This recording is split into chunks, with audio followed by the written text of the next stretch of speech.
Writing a media release can be frustrating. You don't know what to write or what to say, and you can spend a lot of time writing the perfect media release and getting no traction. In this video, I'm going to show you some steps to write an effective media release and some tips for getting it picked up by the media. Stay tuned.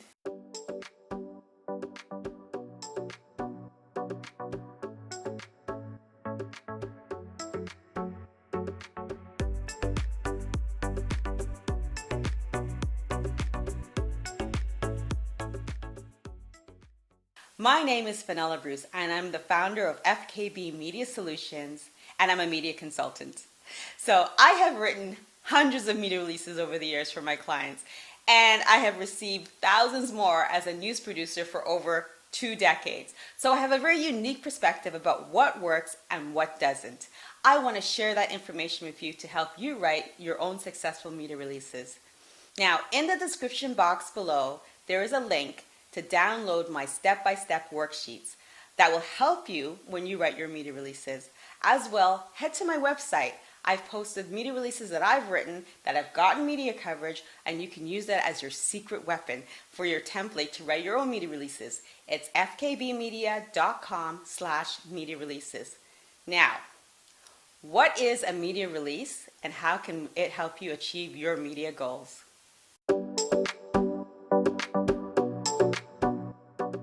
So a media release is a story that you're proposing to the media. If you're an artist, for example, and you want to announce a new song, you'd send out a release. Or if you're an author and you've written a new book, you would send out a release about it. If you're an organizer trying to pull in attendees or make the community aware of your event, you would send out a release announcing it. If you're just trying to increase your brand awareness, you can write a release. And if members of the media are interested, they'll publish your story. So in short, it's a summary of your story or event, and it's a way to notify the media about what you're doing. And they are looking for stories, so it benefits them as well. Remember that a good story connects with the audience, so keep that in mind. Make sure you're sending it to publications that are interested in your story.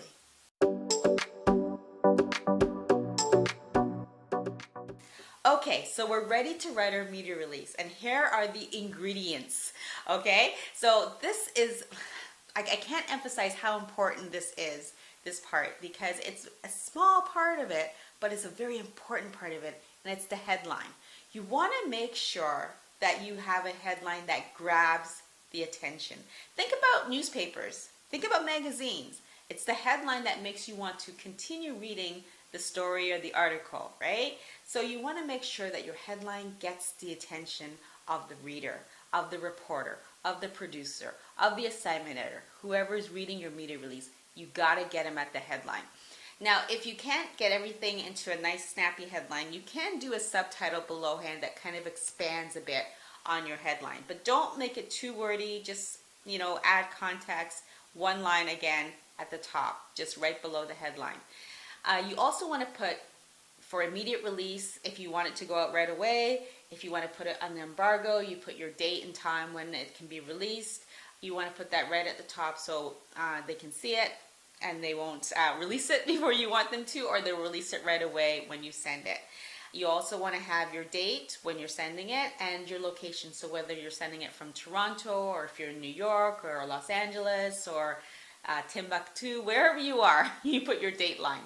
Now, this next part is extremely important as well. I know that I said the headline was, but the first paragraph is very, very key.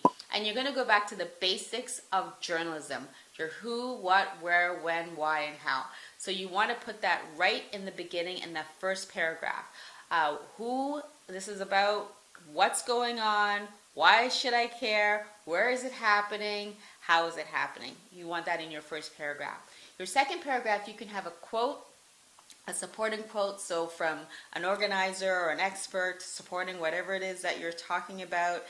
You want a strong quote. Don't put a filler quote. Put something that adds substance to what you're saying, right? So you have a quote, and then you can kind of have a little bit of more detail about whatever it is that you're pitching. So make sure that the most important things are in your first and second paragraph. Your third paragraph, you can have some facts, maybe to back up whatever it is that you're saying, or some examples, but those 3 paragraphs have to be your strongest, because a lot of times, unfortunately, people don't read on, right? And especially if you don't grab them in those first 2 paragraphs, really, they're not going to read on. As a producer, I'm telling you, I got like over 100 emails a day. I didn't have the time to read all of them. So if you're not getting them in the first and second paragraph, you're not going to get them. You're not, right? So make sure they're strong. They tell the reader what's going on, why should they care, who's involved. Now, after that, you can have another paragraph, the 4th paragraph, with a secondary quote of someone else who may be supporting whatever it is that you're pitching, another strong voice, something else that adds to the story. And you can have some other facts or figures that you want to put in, or pertinent information. Your last paragraph is just sort of a backgrounder to any information you want people to know about your event or your book or your song that you're putting out there. And then at the bottom, you want to make sure, very key, I know everything's so key, but this is very key because this is a very important part of your document. You want your contact information. How can they reach you? Make sure you're putting a phone number where you're reachable, not where you're going to get voicemail, but where you're answering that phone number, right? So you want to put your phone number, you want to put your website, you want to put your email address, your socials, any links to photos or to B-roll, any video, you put them at the bottom for them to read. Some people also put a boilerplate if it's a company. What a boilerplate is, just as a brief background about the company's history or the organization's history. They'll put that summary at the bottom. That's it. That's your media release, and in that case, it's not War and Peace. It's a 1-page, maybe a 1.5 pages if necessary. You want to make it nice and tight and to the point.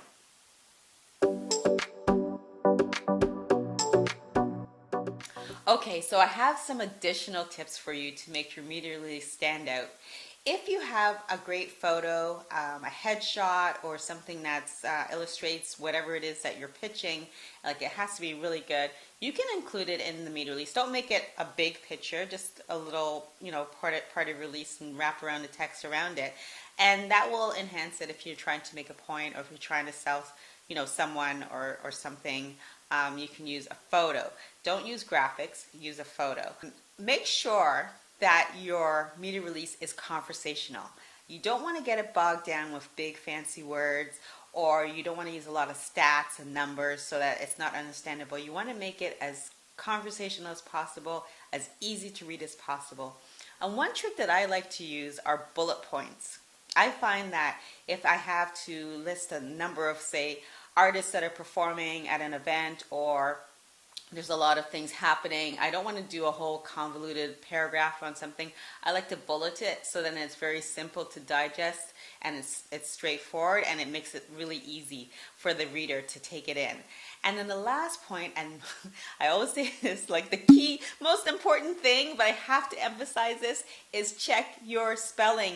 Make sure there are no spelling or grammatical errors. And this is even more important because there are some digital and community publications that will run your media release as is. I've had that happen where they just take it and they print it, and that's great. As a publicist, you love when that happens. But what you don't like happening is that if there's spelling mistakes in it or grammatical mistakes in it, that's on you. It's not on the publication. You wrote it. So you want to make sure that if you are not that great at proofing, you get someone else to read it, or you get a good spell check program, and make sure that everything is on point before you send that media release out.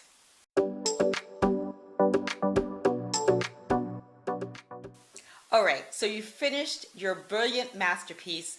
What do you do with it now? The most important thing, I keep saying these things are the most important thing. It's all important. But this is key, because if you can do this release and then what? Nobody sees it. You have to do your research. Look and see who do you think will pick up this information. Who would be interested in your story? Check out local news stations, local publications, community publications, blogs, digital platforms. Look and see who is writing about what you're talking about. It's so important to get it before the right eyeballs. I'm going to be doing another video about how to get your media release to the right person, and I want you to make sure you subscribe. to this YouTube channel, and also follow us on social media so you'll know when the video is coming out, and it will give you the tips, the tricks, the way to make sure that your media release gets before the right person. But more importantly, I'm going to just tell you right now, do your research.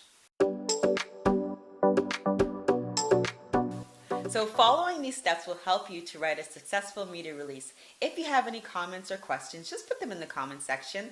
As well, remember there are 2 links in the description box where you can download my worksheets. You can also head to my website, fkbmedia.com/DLC, and put in the password YouTube, and you can download the worksheets there for free, no cost. Sign up for the newsletter while you're there, and you can get access to the videos and the worksheets a day before they come out.